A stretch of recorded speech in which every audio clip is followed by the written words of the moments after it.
Hi, welcome sa Talangka Recap. Bago tayo magsimula, huwag kalimutang mag-like at subscribe. Nanatili si Jennifer sa opisina nila ng late noong Biyernes ng gabi. Pero kailangan niyang mahabol ang kanyang flight papuntang New York para sa araw ng mga puso upang makita ang kanyang dating karelasyon. Bago siya umalis, nagpadala siya ng mensahe sa email dahil ayaw niyang mamiss ang kanyang flight. Kumuha siya ng candy at umalis. Sa parehong oras, ang lalaki ay nag-aayos na rin para umalis sa trabaho. Pareho silang naghihintay ng elevator at nagkasabay sila. Si Jennifer ay sumakay ng elevator sa 49th floor at nakasabay niya ang lalaki sa 42nd floor. Sinubukan ng lalaki na kausapin si Jennifer at sinubukang magbiro pero hindi siya interesado. Ipinakita ng lalaki kay Jennifer ang pagkatok niya sa dingding ng elevator nang biglang huminto ang elevator. Sinubukan niyang pindutin ang mga pindutan at maging ang alarm pero walang gumana kahit na bukas ang ilaw. Sinubukan nilang kumaway sa camera pero walang tumugon. Lalong lumala ang mga bagay nang mawala ng signal ang mga telepono dahil nasa ilalim sila ng lupa.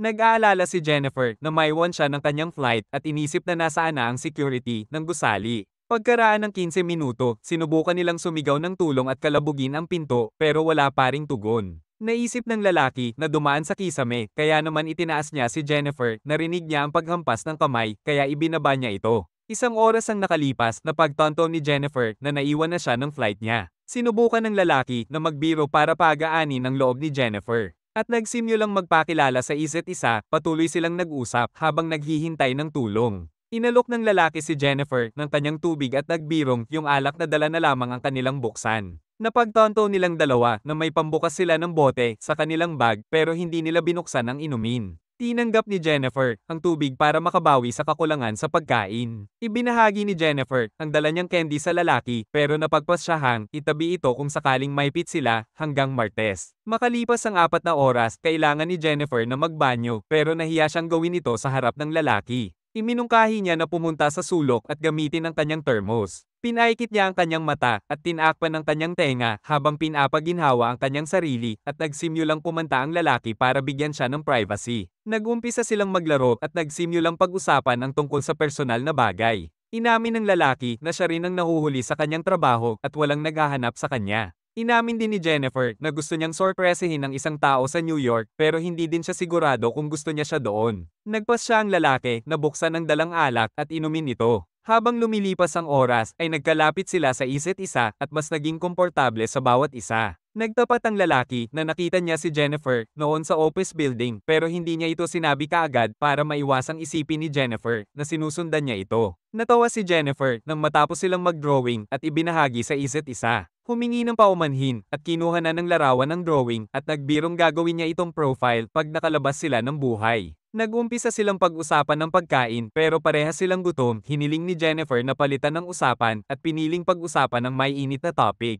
Iniharap ni Jennifer ang kanyang camera at nagtanong tungkol sa pinakamaruming lugar na pinagparausan nito pero nahiya ang lalaki kaya naman ibinahagi nito ang sarili niyang kwento sa kanya. Ang dati nitong kasintahan sa kolehiyo at kanilang pagtatagpo sa isang silid-aklatan at noong siya na ay nakaramdam pa rin siya ng pag-aalangan na magkwento. Hinikayat ni Jennifer na gumawa ng isang kwento kaya sinabi niya ang tungkol sa isang picnic sa trabaho kung saan umuusok ang isang bagay sa loob ng kotse. Inamin ng lalaki, hindi siya komportable at huminto sa ginagawa, humingi siya ng tawad pero tiniyak ni Jennifer na ayos lang siya. Biglang hinalikan ng lalaki si Jennifer at nagsimulang magpainit sa elevator. Nagpahayag ng damdamin ang lalaki pero bigla na lang tumayo si Jennifer at inihayag ang pagnanais na makipagkasundo sa kanyang dating kasintahan. Sinabi niya na nasiyahan siya sa kanilang pagkikita at gusto niyang panatiliing casual ang mga bagay-bagay dahil meron pa rin itong nararamdaman para sa kanyang dating karelasyon. Kumbinsido ang lalaki sa kanilang koneksyon, naniniwala siya na hindi ito karapat-dapat para sa kaniya. Nagalit si Jennifer at sinabing mahal pa rin niya ang dating kasintahan at sinabing paglabas nila sa elevator ay maghihiwalay na sila ng landas. Nagpumilit ang lalaki at nagpatuloy igiit na sila ang para sa isa't isa. Biglang nag-iba ang lalaki at naramdaman ni Jennifer ang pagbabago ng kilos nito. Inihayag niya ang kanyang tunay na katauhan at umaming nagsinungaling siya tungkol kung saan siya nagtatrabaho maging ang kanyang pangalan. Inamin din niyang pinapanood niya ito araw-araw sa trabaho, ipinakita din niya ang mga kuha niyang mga larawan at idinetalye ang oras at petsa. Natakot si Jennifer nang sinabi ng lalaki na siya ang security guard ng gusali, nagalit siya kung paano madalas na hindi pinapansin ang taong tulad niya. Sinabing mas kilala niya ito kesa sa kanyang dating kasintahan. Sinabing, aayusin ang kanilang kasalukuyang sitwasyon gamit ang susi at bubuksan niya ang elevator. Nagulat si Jennifer nang mapagtanto niyang manipulado pala ang lahat, pakiramdam na pinagtaksilan ito. Sinabing tatawag ito ng pulis, binuhat ito ng lalaki at aksidenteng nasipa ang susi na ikinasira nito. Nagbunuan ng dalawa kung saan napatumba ni Jennifer ang lalaki. Maingat na lumapit si Jennifer nang biglang bumangon ang lalaki at inihampas siya bilang ganti at pareho silang nawalan ng malay. Nang magising si Jennifer, nakita niyang gising na ang lalaki at hiniling niyang malaman kung bakit niya ginawa ang mga bagay na ginawa niya. Sinabi niya na gusto nito na ihiwalay siya sa labas at bumuo sila ng tunay koneksyon at naniniwala siya na hindi lang sila nagde-date habang sila ay na-stuck sa elevator. Tinanong ni Jennifer kung ano ang plano niyang gawin at sinabing gugustuhin niyang patayin siya kesa bumalik sa kulungan. Nagtanong si Jennifer sa kanyang mga ginawa at nagalit ito. Huminahon siya at binuksan ang regalo na binili ni Jennifer para sa kanyang dating kasintahan. Sa loob, nakita niya ang kamiseta at isang kahon na may lamang tabako. Sinuot niya ang kamiseta at nagsindi ng tabako at hinakbayan si Jennifer at nagtanong kung paano niya mababawi ang dating kasintahan sa pamamagitan ng pagbigay nito ng regalo. Maya-maya pa, humingi ng paumanhin ng lalaki kay Jennifer dahil sa pananakot sa kanya at nagtanong kung maaari ba silang magkasundo.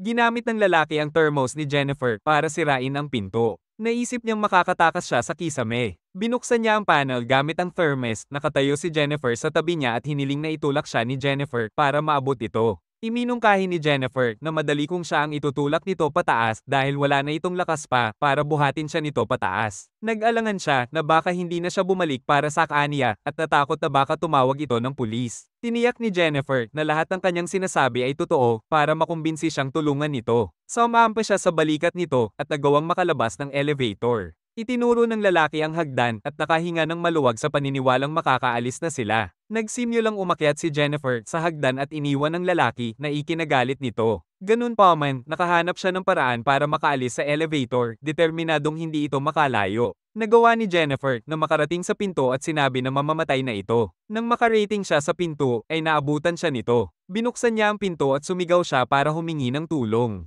Nang bigla siyang hinailan ng lalaki at bumagsak pabalik sa elevator. Pareho silang nawala ng malay dahil sa pagkahulog nila. Naunang nagising si Jennifer, nakita niya ang mga fire alarm at mabilis na nakagawa ng bagong plano para makatakas. Sinubukan niyang magsindi ng papel at tabako para mag-ingay ang alarm pero napuno ng usok ang elevator. Nang nagkamalay ang lalaki, sinalubong ng sipa ni Jennifer na ikinabasag ng kanyang ilong. Itinali niya ito sa pamamagitan ng kapirasong damit at humingi ng mga kasagutan. Binalaan niya ito na hindi gagana ang alarm at nanganganib na mabasa at makuryente. Sa halip binyantaan siya ni Jennifer at pilitin na umamin ito sa kanya. Binuksan niya ang kanyang kamera at ipinaliwanag ang sitwasyon bago niya iniharap ang kamera sa kanya. Itinanong ang kanyang tunay na pangalan at sinabing siya ay si John Daikon at inaming sadya nitong ay sarado ang elevator. Inamin din niya na ang pagtrap at pagkidnap niya dito sa harap ng kamera kasama ang pananakit na ginawa nito sa kanya. Inamin ni John na gusto lamang niya itong i-date at naniniwalang tatanggihan siya pag tinanong niya ito. Inihayag niya ang kanyang nakaraan bilang isang accountant bago naging isang security guard. Inihayag din ni John ang katotohanan sa likod ng kwento tungkol sa batang babae sa trunk ng kotse. Umamin din ito sa pagpatay ng batang babae sa isang bangin. Pagkatapos ng kakilakilabot na insidente, nakulong lang si John ng 6 na buwan sa kulungan. Ginamit ni John ang kanyang pera para hindi siya magtagal sa loob kulungan. Paglabas nito, natagpuan niya ang kanyang sarili na narelegate sa isang trabaho na maaari niyang makuha at ito ay security guard. Nang tanungin niya kung bakit siya ang napili niya, sinabi lang niya na mahusay siya sa pagtingin. Dumating ng Lunes, nanatili silang nakakulong sa elevator. Isa pang security na si Eddie kasama ang bago niyang kasintahan sa gusali para ipakita ang itaas na bahagi nito. Nang mapansin niyang wala si John, tinignan niya ang security monitor at nakitang na-stalk sina John at Jennifer na nag-udyok sa kanya para gisingin silang dalawa. Nakiusap si Jennifer na tulungan sila at sinigurado niyang bababa ito at tutulungan sila. Habang ang kanyang kasintahan ay natutulog sa sofa. Dumating si Eddie sa elevator na may hawak na bakal para buksan ang pinto.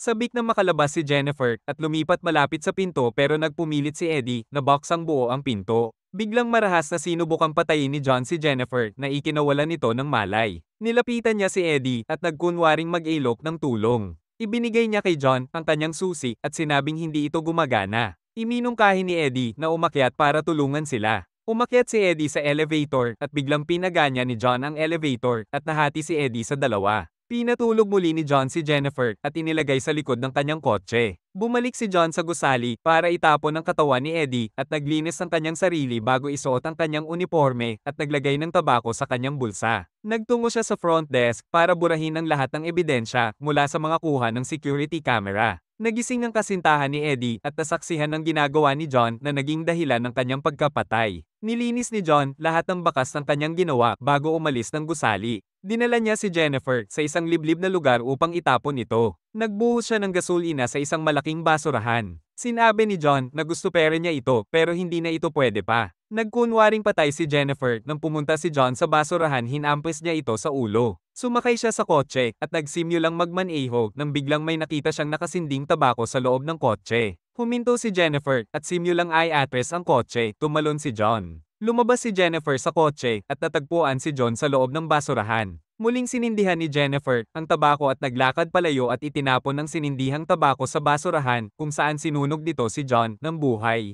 At dito nagtatapos ang movie. Thank you.